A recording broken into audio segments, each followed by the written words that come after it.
ओम विघ्नेश्वराय वरदाय सुरप्रियाय लंबोदराय शकलाय जगदिताय नागाननाय श्रुतिज्ञ विभूषिताय श्री गौरीसुताय गणनाथ नमो नमस्ते। करवा चौथ व्रत कथा। शून्य मात्र से मनवांछित फल को देने वाली कथा। करवा चौथ का व्रत कार्तिक मास कृष्ण पक्ष की चतुर्थी तिथि को किया जाता है। एक समय की बात है, द्रौपदी ने दुखी होकर के भगवान को याद किया।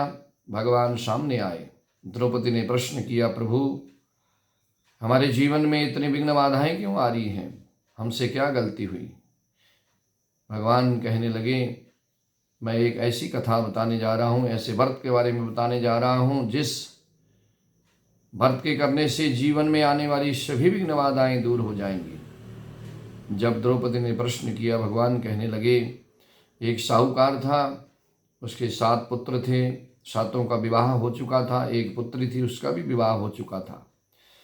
जब कार्तिक की कृष्ण पक्ष की चतुर्थी तिथि आई, करवा चौथ का व्रत, तो साहूकारनी के सहित 7 बहुओं ने और उसकी पुत्री ने करवा चौथ का व्रत रखा।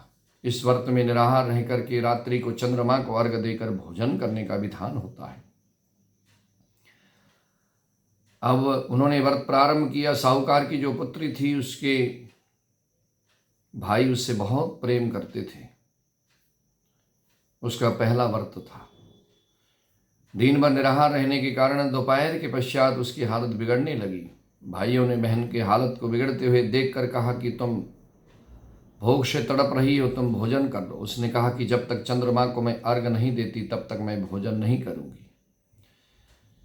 उसने जब इस तरह से कहा, उसके हालत को देख करके भाइयों ने क्या किया कि दूर जा करके अग्नि जलाई और उसके सामने एक छालनी रख दी जिसका आकार चंद्रमा जैसा हुआ। और भाई ने कहा कि देखो चंद्रमा निकल आया, अर्घ देकर भोजन करो। उसी अग्नि को चंद्रमा समझ करके उसने अर्घ दे दिया और भोजन कर लिया। उसने अपने भाभियों से भी कहा कि चंद्रमा निकल आया है, अर्घ दे दो। पर भाभियाँ उस कांड को जानती थी कि क्या हुआ है, क्यों किया है। भाइयों ने जान करके नहीं किया कि इस व्रत के खंडित होने से बहन के ऊपर कष्ट आएगा। उसका परिणाम न भाभियाँ जानती थी न भाई जानते थे कि व्रत खंडित होने से दुष्परिणाम होगा। उन्होंने तो केवल बहन के प्रेम में बहन का दुख देख करके उसके लिए ये किया, परंतु उसका परिणाम अच्छा नहीं हुआ, क्योंकि व्रत खंडित हो जाने से उसके ऊपर विपदा आई। उसका पति बीमार हो गया। घर पर जो धन रखा था, जेवर रखे थे, सब बीमारी में लग गए। उसके बाद भी वो ठीक नहीं हुआ। एक समय रात्रि के समय में अपने आंगन में बैठी हुई सोच रही थी कि जीवन में मैंने कौन सा ऐसा पाप किया जिस पाप के कारण मेरे घर में दुख हो रहा है, विपदा आ रही है। ऐसे सोचकर दुखी होकर चिंतित होकर अपने आंगन में बैठी थी। उसी समय स्वर्ग से इंद्राणी उतरती हुई आई। इंद्राणी ने एक स्त्री को दुखी देखा, उसके पास गई, पूछी, बेटी तू दुखी क्यों है? उसने कहा, माता मेरे पति बीमार है, जितना भी धन था बीमारी में लग गया।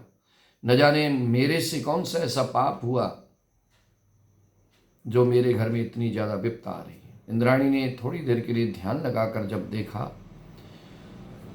उसको पता चल गया। और इंद्राणी ने कहा कि पुत्री तुमसे बहुत बड़ी गलती हुई है, तुमसे जो है करवा चौथ का व्रत भंग हो गया, जिस वजह से तुम्हारे ऊपर विपदा आई है। उसके पश्चात उसने प्रश्न किया कि माता मैं क्या करूं जिससे मेरे कष्ट दूर हों, विपदाएं दूर हो, क्योंकि गणेश जी का व्रत जो होता है वो विघ्नों को दूर करने वाला, कष्टों को हरने वाला, मनवांछित फल देने वाला व्रत है, सुहाग की रक्षा करने वाला व्रत है। तो इंद्राणी ने कहा कि बेटी तू हर महीने गणेश चतुर्थी जो संकट चौथ का व्रत होता है उसको कर, और जब करवा चौथ का व्रत आए तो उस दिन विधि विधान से इस व्रत को धारण कर, बड़ों से आशीर्वाद लिया कर, गौओं की सेवा किया कर, जिससे जो है तेरी सारी विपदाएं दूर हो जाएंगी। इंद्राणी के जाने के पश्चात उस साहूकार की पुत्री ने हर महीने संकट चौथ के व्रत को करना प्रारंभ किया। जब गणेश चतुर्थी का व्रत आया तो उसने बहुत विधि विधान से, बहुत ही श्रद्धा भाव से उसने भगवान गणेश जी का, गौरी माता का, भगवान शिव का पूजन करते हुए करवा चौथ का व्रत धारण किया। दिन भर निराहार रहकर रात्रि को चंद्रमा को अर्घ्य दे करके, बड़ों से आशीर्वाद देकर उसने भोजन किया, तो उससे उसका व्रत संपूर्ण हुआ, व्रत की पूर्ति हुई, भगवान प्रसन्न हो गए। गणेश जी महाराज ने कृपा करके उसके पति को जीवन दान दिया, उसका पति स्वस्थ हो गया, कार्य कारोबार ठीक से चलने लगा और उनके घर में जो है सुख और समृद्धि वास करने लगी। भगवान कहते हैं कि हे द्रौपदी, तुम भी इसी व्रत को करो जो सभी विघ्न बाधाओं को दूर करने वाला व्रत है। इस व्रत के करने से तुम्हारी सभी जीवन में आने वाली या जो विघ्न बाधाएं आ रही हैं सब दूर हो जाएंगी। भगवान के कहे अनुसार द्रौपदी ने उस व्रत को किया, जिससे जो है अर्जुन बहुत समय से नीलगिरी पर्वत पर तपस्या करने के लिए गए थे, वापस नहीं आए। तो व्रत के प्रभाव से व्रत करने के पश्चात अर्जुन भी वापस आ गए और उनको जो है खोया हुआ राजपाठ उनको दोबारा मिल गया। तो ये व्रत जो होता है विघ्नों को दूर करने वाला व्रत होता है। द्रौपदी ने इस व्रत को किया तो उसकी सभी मनोकामनाएं पूरी हुई। जो भी सुहागवती माताएं इस व्रत को करती हैं, इस व्रत के करने से गणेश जी महाराज की कृपा से उनकी सभी विघ्न बाधाएं दूर हो जाती हैं। भगवान गणेश जी कृपा करते हैं, सुख और समृद्धि प्रदान करते हैं और आयु आरोग्यता देते हैं।